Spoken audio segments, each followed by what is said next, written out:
This is Driving with Myles. We're going to talk about making a right-hand turn at an intersection. I'm a state certified instructor. I've been teaching driver's education 21 years. You want to turn into the nearest lane. Once you turn into the nearest lane, you turn out hand over hand. There's been a lot of concern and talk, I've been reading in the comments, about turning hand over hand versus hand to hand. You don't want to have your thumbs on the steering wheel. The speed limit's 50, so I'm going to go ahead and get up to 50. You want to scan left, middle, right. You want to look in front. You want to look behind you. A lot of beginning drivers will lift their foot. Here's this car. I'm going to actually start losing speed. If they think you're going too slow and they have a gap, they're going to pull out in front of you. So the suggestion I give for beginning student drivers, learn to have good speed control, and it does take time. Also, I'm deliberately going to stare at the speedometer. This is what beginning drivers do.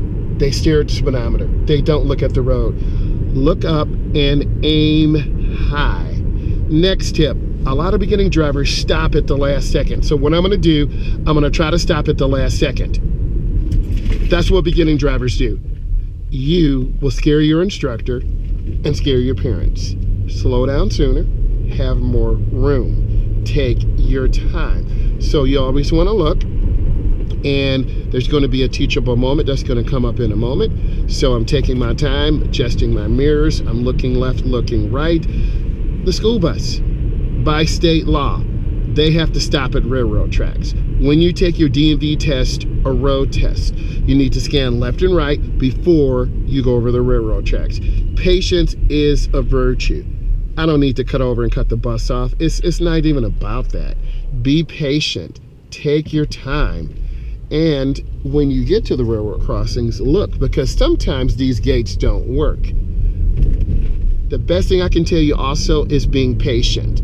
If your parents are watching this, mom, dad, please be patient with me. I'm learning how to drive. And also be patient with yourself. Impatience leads to having accidents.